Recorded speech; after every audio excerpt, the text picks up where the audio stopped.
O gelo, vamos lá. Amar é sacrificar.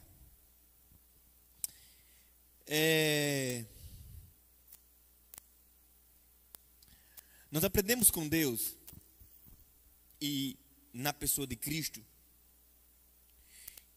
que a expressão da palavra amor foi literalmente comprovada por Jesus. A palavra amor, quando você fala assim, olha, eu amo você, ou quando você ouve de alguém dizer assim, eu te amo, a palavra amor, ela significa assim, eu morro por você. Se você fala para o seu esposo, se você fala para a sua esposa, se você fala para o seu namorado, se você fala para a sua namorada, se você fala para o seu filho, ou se o seu filho fala para você, a expressão eu te amo, eu amo você, na verdade você está dizendo, olha, eu sou capaz de morrer por você. E quando nós olhamos para a história de Jesus, e aquilo que ele falou de si mesmo, porque o Pai permitiu que ele viesse morrer, para que cada um aqui tivesse a vida eterna, Jesus provou e mostrou que de fato Deus é amor, porque ele nos amou de tal maneira, que ele entregou o seu único filho, para que todo aquele que nele tenha fé, creia nele, não morra, mas tenha o quê? A vida eterna. A lição, o sermonário, na verdade, ela conta uma história de um rei que se apaixonou por uma plebeia. E ele quis pegar aquela garota e tomar ela para si. E ele teve 3 ideias. Ele ficou tão apaixonado pela moça, ele ficou tão encantado pela beleza, pelo jeito, pela formosura da menina, que ele teve 3 ideias. A primeira ideia que ele teve foi o seguinte: eu vou sequestrar ela, vou trazer ela para o palácio. Quando ela chegar aqui, que vê como é grande o palácio, quando ela chegar aqui, que vê as roupas que eu vou dar para ela, ela vai se encantar por mim, ela vai se apaixonar pelo ambiente por mim, de tal forma que ela vai me amar. Mas a história diz que ele pensou um pouquinho, e ele pensou assim, consigo mesmo: mas se ela não me amar? Se ela não me amar? E aí ele teve uma segunda ideia. E ele pensou o seguinte: olha só, já sei o que eu vou fazer. Vou pegar a realeza, vou pegar todo o meu exército, vou montar no cavalo, vou descer ao povoado com as minhas vestes reais, com a minha coroa, no meu lindo cavalo imponente, com todos os meus súditos, com todo o meu exército, com a realeza. E quando eu estiver passando por ela, e quando ela me ver, ela vai se apaixonar por mim. E vai ser amor à primeira vista. Mas aí ele pensou um pouco, disse: mas espera aí. Mas se mesmo assim ela me rejeitar, se mesmo assim ela não olhar para mim com amor. E aí ele teve a terceira e última ideia.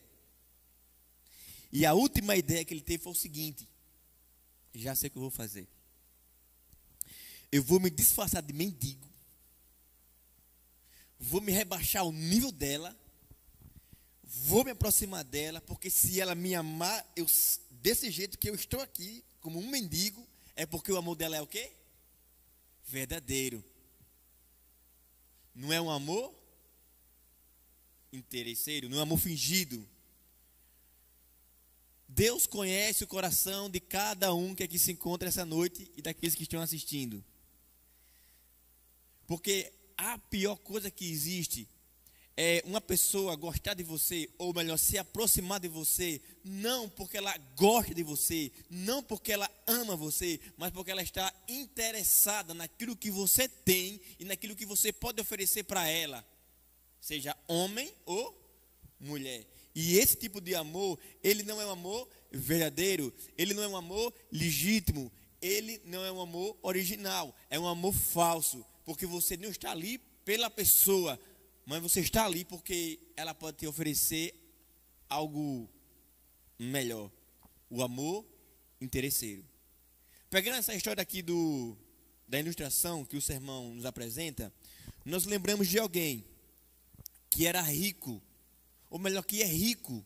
Ele é o dono do universo, mas que por um instante ele deixou toda a sua majestade, deixou a sua glória de lado, veio a esse mundo, se tornou um ser humano. Ele não tinha um lugar nem para colocar a sua cabeça. Uma vez Judas conversava com ele, e ele falou assim: Judas, as raposas têm os seus covis, suas casinhas. As raposas, Judas, tinham as suas moradinhas, tinham as suas casinhas, Judas. Judas, as raposas tinham a sua morada, mas o Filho do Homem não tem onde reclinar a cabeça. Se você quer me seguir, saiba disso. Veja que o dono do universo, o Senhor dos senhores, o Rei dos reis, se colocou nessa condição de pobre, de miserável. Se rebaixou ao nível mais baixo, mesmo sendo rico. Ele abriu mão disso, veio a esse mundo, veio a essa terra e levou uma vida simples, com um único propósito, com um único objetivo: de salvar a humanidade. O reino do céu estava em jogo, o caráter de Deus estava em jogo. Mas Jesus veio mostrar para as pessoas que nem só de pão viverá o homem, mas de toda a palavra que sai da boca de Deus. Aí no livro de 2 Coríntios, em 2 Coríntios capítulo 2, versículo 8, ou melhor, 2 Coríntios capítulo 8, versículo 9, desculpa aí, 8, 9.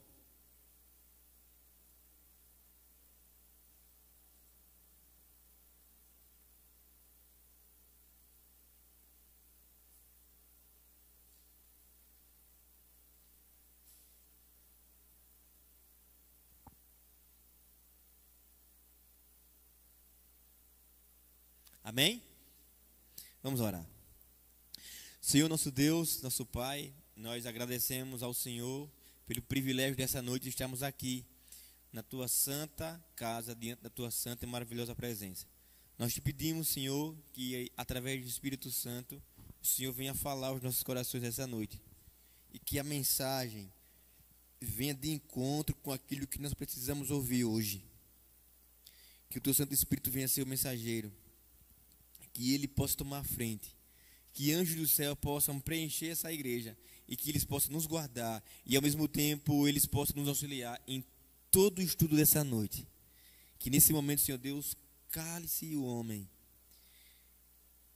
mas que por meio dele fale o Teu Santo Espírito. É no nome de Jesus que nós te oramos e já agradecidos. Amém. Diz assim: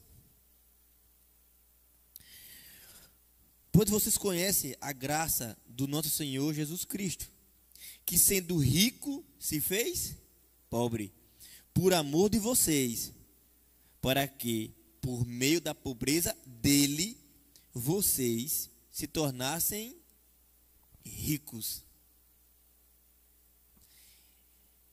Então, o apóstolo Paulo começa a nos apresentar uma situação bem interessante aqui. Que o nosso Senhor Jesus Cristo, mesmo sendo rico, se fez o quê? Pobre. Para que por meio dessa sua pobreza, eu, você, nós aqui, pudéssemos ser o quê? Ricos. Mas como assim? Porque por meio de Cristo, eu, você, nós aqui, seremos ricos. Como assim? Jesus, quando desceu a essa terra, quando Jesus veio a esse mundo, quando Jesus veio aqui, A missão de Jesus era de salvação, beleza? Ele veio nos salvar. Ele veio redimir a raça caída. Mas para isso, ele teve que abrir mão de muitas coisas.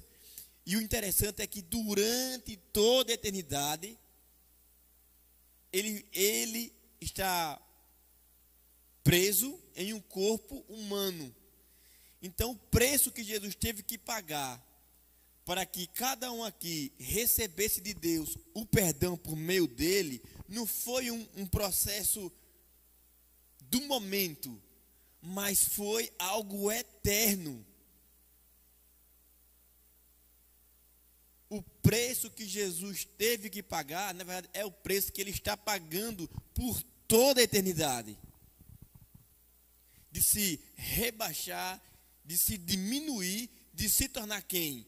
Um homem, mesmo sendo Deus, mas preso. Um Deus preso em um corpo humano para todo sempre, para que por meio dele, por meio do seu sacrifício, do seu sangue, da sua entrega, da sua doação, cada um aqui recebesse dele o perdão. Quando você à noite for orar, quando você se ajoelhar perto da sua cama, e quando você estiver orando, não é por você, não é a sua oração que vai fazer com que os seus pecados sejam perdoados, mas é o que ele fez. É por causa dele que a minha oração é aceita e recebida no céu, porque Jesus pagou o preço impagável. Amém? Caminhando para frente, lá em Colossenses, no capítulo 1, Colossenses 1, versículo 16. Colossenses 1, versículo 16. Olha que interessante. O sermão começa falando de um Jesus que se fez miserável para que cada um aqui se tornasse rico.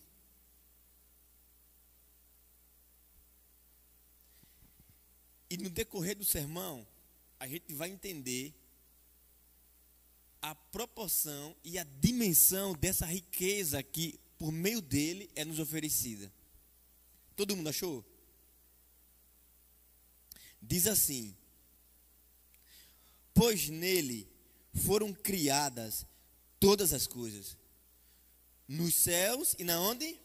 E na terra, as visíveis, aquelas que você podem ver, e as invisíveis, sejam tronos, sejam soberanias, poderes ou autoridades, todas as coisas foram criadas por ele e para ele.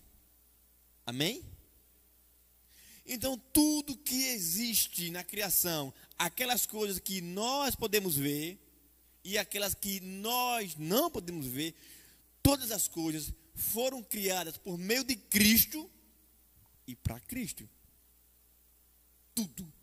Tudo que existe aqui, o planeta Terra, o Sol, as estrelas, o universo, tudo que existe foi criado por ele e para ele. Então veja a dimensão de quem é a pessoa que veio aqui à Terra, tomou uma forma humana e morreu por mim e por você, e pagou o seu, o meu, o nosso pecado. Deus se fez carne, habitou entre nós, morreu, mas ressuscitou. Porque se em Jesus, eu, você, nós morremos, nele, eu, você, nós ressuscitamos. E agora a gente vai entrar na parte do sermão que eu diria que seria a parte crucial. Volta umas páginas aí e vamos para Filipenses no capítulo 2. E agora aqui a gente vai entender a dimensão do caráter de Cristo.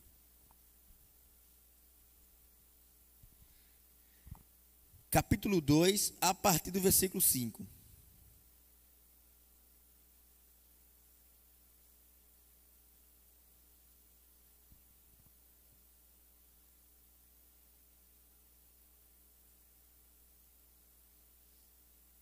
Todo mundo achou?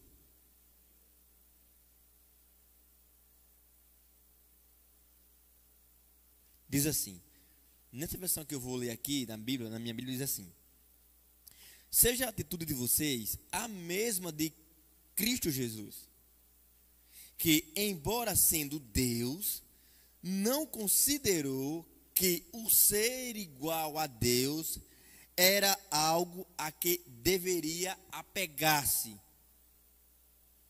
mas esvaziou-se a si mesmo, vindo a ser servo, tornando-se semelhante aos homens. E sendo encontrado em forma humana, humilhou-se a si mesmo, e foi obediente até a morte, e morte de cruz. Por isso, Deus o exaltou à mais alta posição, e lhe deu o nome que está acima de todo nome, para que ao nome de Jesus se dobre todo joelho, nos céus e na terra, e debaixo da terra, e toda língua confesse que Jesus Cristo é o Senhor, para a glória de Deus Pai. Amém. Tem alguns pontos aqui, irmãos, que é interessantíssimo. Quando ele fala assim, ó, tenha entre vocês o mesmo modo de pensar de Cristo Jesus. Olha como Jesus pensava. No versículo 6 ele fala assim, que mesmo existindo na forma de Deus, não considerou o ser igual a Deus, algo que deveria ser retido a qualquer custo. Quando nós vamos para o livro de Isaías, lá no capítulo 14, a partir do versículo 12, o que Isaías apresenta ali? Isaías apresenta um anjo que, por uma fração de segundos, de minutos, de horas, de dias, de meses, de semana, não sei, ele olhou para o trono de Deus e disse: eu tenho que sentar ali, eu mereço sentar ali. Mas Jesus, mesmo sendo Deus, ele não se agarrou a isso, ele não se apegou a isso, ele não fez, mesmo sendo, Jesus não esfregava na cara, não dizia eu sou Deus. Mas um anjo que era criatura, olhou para o trono de Deus e cobiçou a posição de Deus, mesmo sendo criatura. Olha a comparação que Paulo está fazendo aqui, ó. Que coisa interessante. Ele está dizendo, Jesus é Deus, mas ele não se agarrou a isso, ele não se pegou nisso. Lúcifer não era Deus, mas ele fez de tudo para sentar no trono de Deus. Veja o caráter de Jesus. E como ele diz assim, tenha o mesmo modo de pensar de Cristo Jesus. O que ele está dizendo? Que Jesus era humilde, que Jesus era uma pessoa cortês, que Jesus era uma pessoa educada, ele não se vangloriava de quem ele era, Deus. Mas quando nós olhamos para a história desse mundo, infelizmente, existem pessoas que não se sentem bem se uma empregada estiver em um restaurante que ele esteja lá. Minha empregada aqui não. Ficar num restaurante tem uma empregada minha. E começa a fazer as divisões de classe. E essas divisões de classe não veio do céu. Foi expulso de lá. Porque Satanás era criatura e queria ser Deus. E Jesus é Deus. Mas não se agarrou a isso. E o apóstolo Paulo disse que ele se esvaziou primeiro. Foi o que ele fez. Pelo contrário, ele se esvaziou, assumindo a forma de servo. Lá na criação, lá no princípio de todas as coisas, Jesus assumiu uma forma de servo. Ele desce um degrau da escala. E ele assume uma forma que ficou conhecido no grande conflito como Miguel. Quem é igual a Deus? Ou quem é como Deus? Infelizmente passou-se o tempo. Houve uma guerra no céu. Houve uma divisão. E Satanás veio à terra e induziu Adão e Eva ao pecado. E consequentemente, o que acontece? Veio a ruína para esse planeta. E nós estávamos perdidos. Nós estávamos largados. Nós estávamos condenados à morte. Éramos miseráveis, pobres, cegos, e nus, até que veio Jesus para mudar a história, porque Jesus mudou a nossa história. Mas ele veio não como um Deus glorioso que ele é, não como um Deus poderoso que ele é, mas ele veio em forma humana. E agora ele se esvazia, agora ele deixa a forma de servo e assume a forma de homem. E agora ele toma parte no maior plano de salvação que já foi criado na história. Ele vai para a cruz, ele vai à morte. E Paulo diz aqui, ele morre a pior das mortes, a morte de cruz, por minha causa, por sua causa. Mas vamos colocar assim, por amor de você, por amor a mim, por amor ao Pai. Então aqui nós vemos o caráter de Cristo, e aqui é exposto o caráter de Satanás. Jesus é, mas mesmo sendo, ele não se agarrou a isso.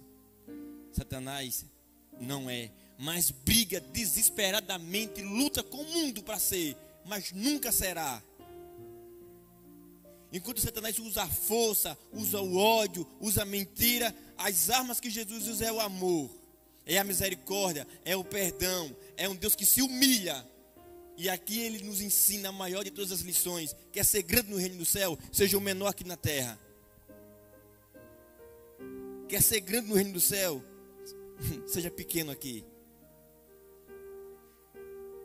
Irmãos, no livro Desejado de Todas as Nações, tem um texto que diz assim: o exercício da força é contrário aos princípios do governo de Deus. Ele deseja unicamente o serviço de amor. E o amor não pode... E o amor não se pode impor. E o amor não se pode impor. Não pode ser conquistado pela força ou pela autoridade. Só o amor desperta o quê? O amor. Enquanto Lúcifer gritou, causou uma guerra, causou uma rebelião, Jesus veio para esse mundo para ser humilhado, para ser esmagado, para ser morto. Olha os caminhos contrários. Olha os dois viés. Um é pela força, um é pela opressão, e o outro é pelo amor, é pela misericórdia, é pela humildade. E aqui nós temos dois conceitos. Que tipo de cristão nós estamos sendo? Ou melhor, que tipo de cristão eu estou sendo? O que reflete o caráter de Jesus, que mesmo sendo Deus, não se agarrou a isso, mas se esvaziou, assumiu a forma de servo, depois assumiu a forma de homem, e foi a pior de todas as mortes, a morte de cruz? Ou de Satanás, que não tem regra, é um fora da lei, que faz de tudo para enganar as pessoas, que faz de tudo para nos destruir, que faz de tudo para separar o marido da esposa, a esposa do marido, faz de tudo para que os filhos causem discórdia nos seus lares, faz de tudo para haver divisões de pensamentos dentro da igreja, ou até fora mesmo, porque ele veio aqui para dividir, veio para nos destruir, mas Jesus veio para nos juntar, Jesus veio para nos unir. E é através do Espírito Santo que essa igreja marcha para a vitória eterna. Porque pela força nós não iremos conquistar nada, porque só o amor desperta o amor. Quando nós olhamos para a cruz, nós estamos enxergando a maior de todas as provas de amor. O Deus do universo olhou para você e falou assim: eu amo você, eu morro por você. Você é tão especial para mim, você é tão precioso para mim, que eu sou capaz de morrer. E ele morreu. Veja, que lição de amor, que lição de humildade. E quando eu e você descemos a essas águas aqui, nós firmamos um voto a Cristo: eu serei como Cristo, serei humilde, tratarei as pessoas com humildade, tratarei as pessoas com misericórdia, tratarei as pessoas com amor, porque foi assim que Jesus me tratou. Que essa noite que a gente possa não medir esforços para atender a maior de todas as causas, que é a causa de quem? De Jesus. Você é um projeto vencedor, você é um projeto de sucesso, porque os nossos pecados foram pagos na cruz do Calvário. Você está livre. Não há condenação para você. Você é um vencedor. Você é uma vencedora. Agora ó, o conselho é esse: em Cristo. Porque longe de Cristo não existe vida. Só existe vida em Cristo. Que Deus possa nos abençoar. Que o Papai do Céu possa colocar no nosso coração o mesmo sentimento que houve em Cristo Jesus. Que a gente não se agarre aos bens materiais, aos sentimentos humanos. Que em nosso coração tenha apenas um objetivo: servir a Deus em espírito e em verdade. Amém? Quem aqui vai louvar? Quantos?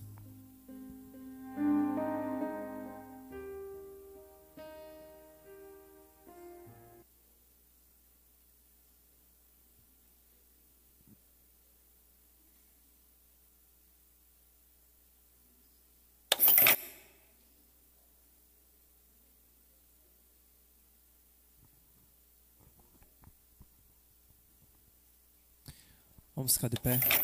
Vamos louvar o Senhor.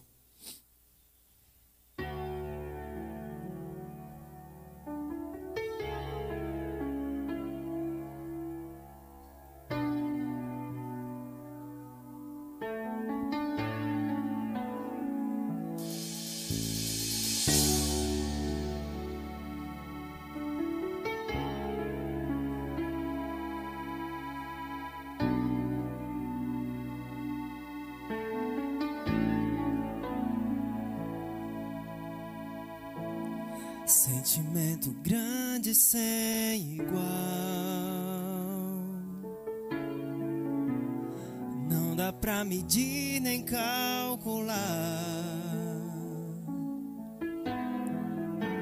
O seu amor é puro e infinito, vê o coração do aflito, ore e busque que ele te ouvirá. Deu seu filho pelo mundo, pra que todo que nele crê sejam salvos pela força do seu poder. Não espera nada em troca de você. Não há ninguém que possa nos amar. Sofreu por nós, morreu por você e por mim.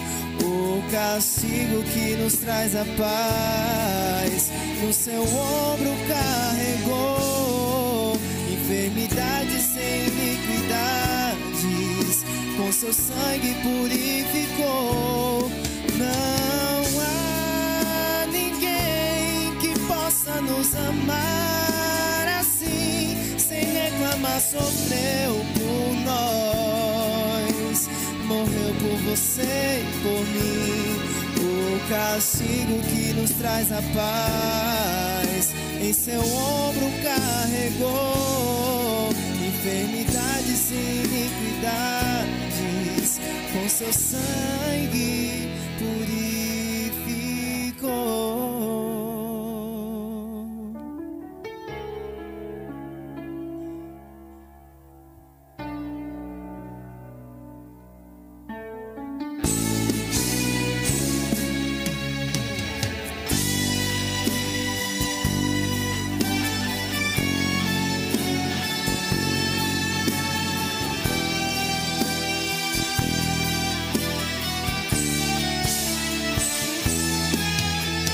Seu filho pelo mundo, pra que todo que nele crê sejam salvos pela força do seu poder.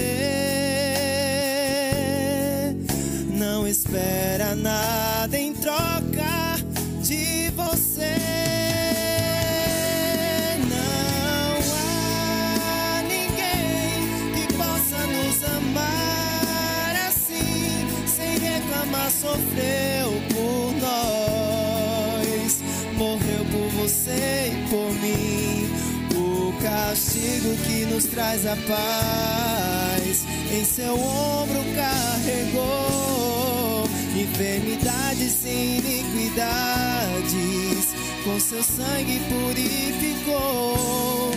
Não há ninguém que possa nos amar assim, sem reclamar, sofreu por nós, morreu por você e por mim. O castigo que nos traz a paz, em seu ombro carregou. Enfermidades e iniquidades, com seu sangue purificou.